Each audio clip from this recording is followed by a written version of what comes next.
pivotal moments really can create who we are today and very much shape who we become tomorrow. When I was a student, I was part of a group that went to the DC metro area to try to figure out what business could do to try to improve education for every child. And what I remember most about my first classroom visit in DC was the sound of dripping water from a dilapidated building. There was a classroom full of maybe 20, 25 students, and there was one student sitting at a desk, and he was kind of captivated by the water dripping from the ceiling. I won't forget that scene because there wasn't much learning going on. But I also won't forget his eyes. He saw me when I looked at him, and he knew he deserved better. So that was a pivotal moment for me. At that time, I decided not to take a traditional path from business school and to devote my career, really my life's work, to trying to figure out a way to make quality education available to every child, regardless of what language they spoke, regardless of where they called home, regardless, really, of their zip code. Do you know how important your zip code is to giving you access to a quality education? Of the 40,000 zip codes in the United States, 2, outside the Boston area, are considered the most highly educated zip codes in the country. So it seems to me we have a choice. We can kind of load up our minivan and take all kids to the best neighborhoods with the best teachers and the best education. Or we can figure out a way to make zip code irrelevant to a child's ability to learn, to realize their learning potential. And I believe, in doing so, realize their human potential. I am very, very excited about the future of learning, despite what you might read in the paper every day, because I think it rests in the promise of blended learning. Blended learning. Learning that combines the traditional face-to-face classroom experience that all of us perhaps grew up with new innovative learning technologies that have the power, in my mind, to democratize learning. So I want to tell you a little story. I want to talk about 3 things. 3 things that I think are converging now that are going to permanently and I think positively change education. The first is the economic tsunami that we've all weathered. 26 of 50 states are going to dramatically decrease their investment in education as a result of what has happened in the past several years. 26 of 50.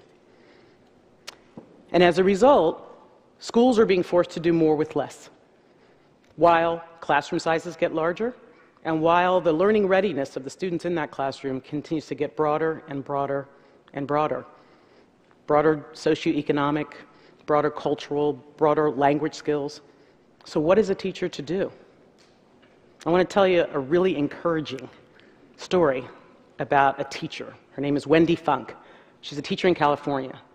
She saw, over the past 2 or 3 years, her class size go from 18 to 28 students. In the United States, the average classroom size is about 25 students now, but that's up from 16 in 1980. So Wendy looked at her classroom and she said, what am I going to do to make sure that every child gets what they need when they need it? What is a teacher to do? Even a great teacher like Wendy. Wendy's pivotal moment came when she turned to blended learning. She turned to blended learning that was supported by an intelligent, adaptive learning technology that I'll tell you more about later. So she asked her kids to spend 100 minutes a week on this adaptive software program and to rotate. Part live class with her, sometime on the adaptive program. And the results were nothing but astounding. In 6 months, her classroom achieved the equivalent of a full year of learning in 6 months. So with the help of these adaptive technologies that I'm going to introduce you to, we could actually increase the velocity of learning. So it doesn't matter what a child's starting point is. It doesn't matter what they know when they start. What matters is the journey and where it takes them. And that brings me to the second major force that's changing education in a positive way. I mentioned it a few minutes earlier, intelligent adaptive learning. How many of you have ordered something from Amazon or Netflix that you never, more on that later, that you never intended to buy. Because these software programs that we use get to know us through use. They get to know us through use, and sometimes they're right. Oftentimes they're right.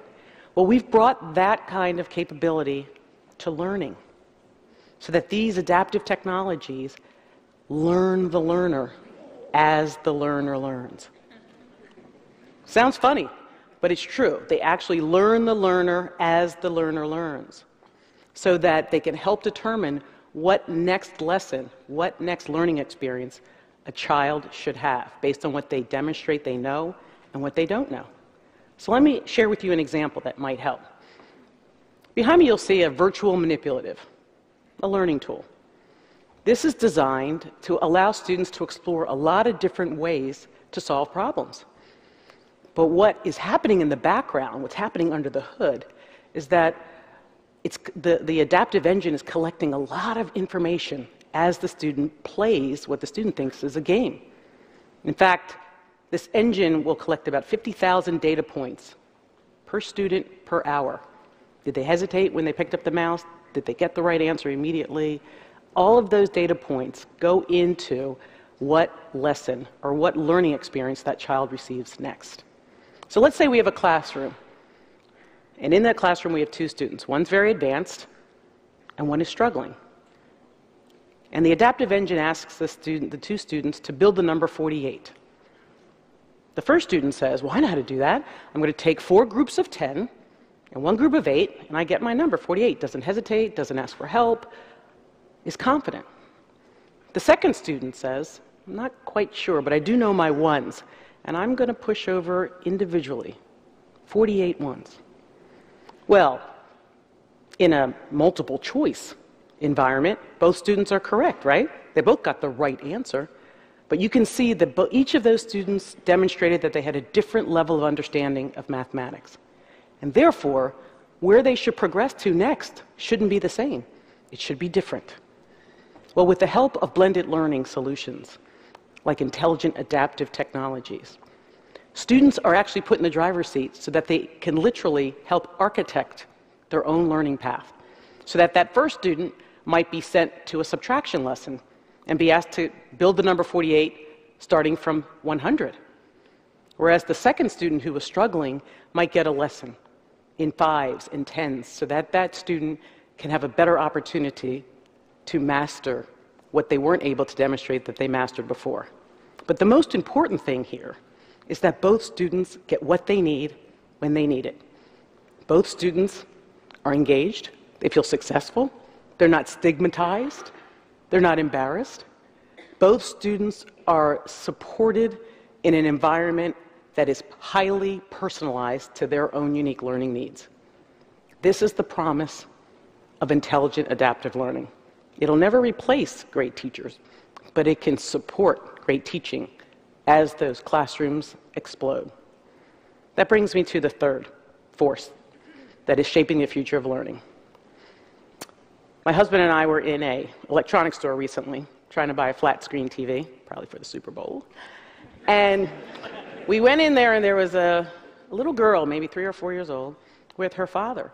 And while her father was engaged with the salesman, she went over to the wall and started pressing all the TVs hanging on the wall.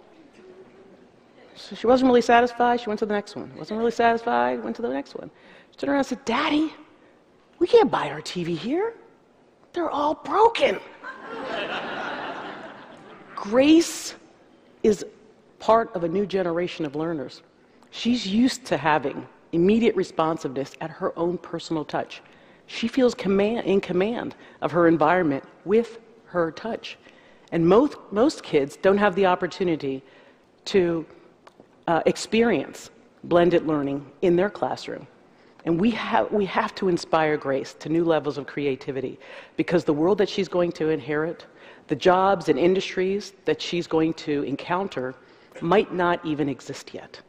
So we have to help Grace learn how to learn and understand the value of working through persistence.